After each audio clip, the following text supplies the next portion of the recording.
Sir నమస్తే sir. నమస్తే. So 'ప్రశ్న రావణ్' అరెస్ట్ మీద మీ ఒపీనియన్ ఏంటి? అంటే మంచిగా అరెస్ట్ చేసిండ్రు. అంటే పవన్ కళ్యాణ్ అన్నని తిట్టిందని, అంటే దేవుళ్ళని ఇష్టానుసారంగా మాట్లాడడం గాని, హిందూ సమాజం గురించి, నీ దేవుడు నీకు గొప్ప అయితే నువ్వు పోడు అన్న. నీకు యేసుక్రీస్తులో ఉంటావు. నీ నీ ఇష్టం, నీ దేవుని గురించి పోడుకో. మధ్యలో ఇక్కడికొచ్చి హిందువుల జోలికొచ్చి, హిందువుల దేవుళ్ళ పట్ల ఎట్లా పడితే అట్లా మాట్లాడుకుంటే ఊరుకోరు. చూసుకుంటా ఎవరు ఊరుకోరు. అంటే ప్రజలు చూస్తున్నారు నువ్వేం మాట్లాడేది. నీకు యూట్యూబ్ పెట్టుకొని నీ ఇష్టానుసారంగా మాట్లాడితే ఇట్లానే అవుతుంది. అంటే ఎందుకు అరెస్ట్ చేసిండు అంటే పవన్ కళ్యాణ్ అన్నని తిట్టిననే అరెస్ట్ చేసిండు అనుకుంటా. గతంలో గిట్ట ఎన్నెన్నో మాటలు అన్నాడు. అంటే దేవుళ్ళ పట్ల గలీజ్గా మాట్లాడడం. అందు గురించే వేసిండ్రు, జైల్లో వేసిండ్రు కరెక్ట్. అరెస్ట్ మాత్రమే చేసిండు కానీ ఇంకోసారి రిపీట్ కాకుండా అటువంటి మర్యాద చేయాలని కోరుకుంటున్నాను. అంటే అరెస్ట్ చేశారు, మళ్ళీ బెయిల్ వచ్చింది, మళ్ళీ అరెస్ట్ చేశారు. ఇది మొత్తం అన్యాయంగా జరుగుతుందని ప్రకాష్ రాజ్ గారు అంటున్నారు. ఎందుకు ఇంత దాడి చేస్తున్నారు ఆయన మీద అని అంటున్నారు. దాని మీద మీరేమంటారు? అంటే ప్రకాష్ రాజ్కి తెలియదు అనుకుంటా. అంటే పవన్ కళ్యాణ్ అన్నని తిట్టిందని తెలియదేమో. మా దేవుళ్ళ పట్లకు వచ్చి ఇష్టార్థంగా మాట్లాడుకుంటా ఇవన్నీ జరుగుతుంటే ఆయనకు అవకాశాలు లేక, ఆయనకి ఫిలిం ఇండస్ట్రీలో అవకాశాలు లేక ఇక్కడ మధ్యలోకి వచ్చి దూరి నువ్వు ఇంతకు ముందు పవన్ కళ్యాణ్ అన్న గురించి ఇట్లా మాట్లాడితేనే ఈ రోజు అవకాశాలు తగ్గిపోయినాయి ఆయనకి. అందు గురించే ఈ రోజు మధ్యలో వచ్చి ఆయనని ఎందుకు అరెస్ట్ చేసిండ్రు, మళ్ళీ తీసుకెళ్ళిండ్రు, మళ్ళీ బెయిల్ మీద వచ్చిండు. నీకెందుకు, నీకు అవకాశాలు లేవు కాబట్టి నువ్వు వచ్చి ఇక్కడికి వచ్చి మధ్యలోకి వచ్చి దూరుతున్నా. నేను గిట్ట ఉన్నా అని గుర్తించుకుంటున్నా ఆయన. అంటే నేను గిట్ట ఉన్నా చూడండి, నన్ను నాకు ఎవరు అవకాశాలు ఇస్తలేరు. దాని గురించి ఈయన మధ్యలోకి వచ్చినట్లు ఉంది.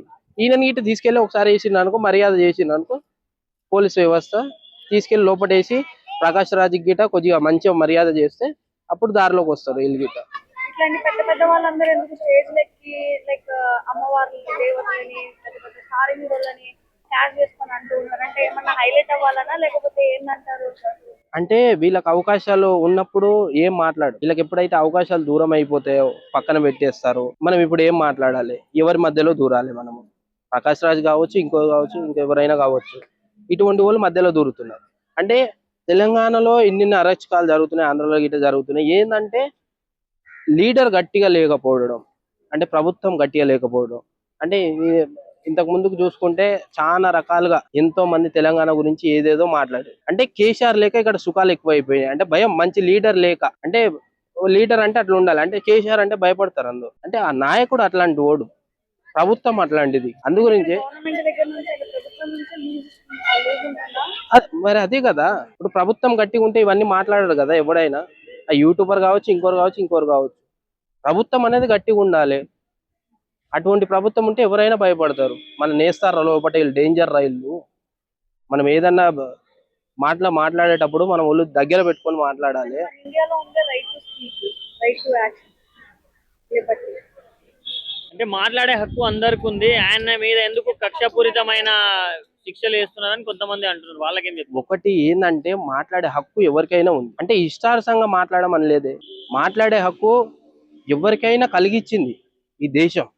ప్రశ్నించడానికి ఎవరికైనా హక్కు ఇచ్చింది.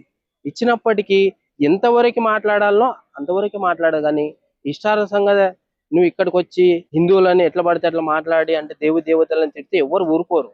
అందు గురించే నేను ఒకటి చెప్తా, ఒళ్ళు జాగ్రత్తగా పెట్టుకొని మాట్లాడు. నీకు దేవుడు నీకు గొప్పనేమో, మీ దేవుడిని పోడుకో, మేము కాదంటలేమే. మేమేమన్నా అన్నామా? హిందువులు ఏమన్నా అన్నారా? హిందూ దేవతలు ఏమన్నా అన్నారా? నిన్ను ఏమనలే కదా. మా జోలికి వచ్చి మళ్ళీ నువ్వు ఇష్టానుసారంగా మాట్లాడితే జైళ్ల పాలైతే ప్రజలు గిట్ట చెప్పుతో కొట్టే రోజులు వస్తాయి.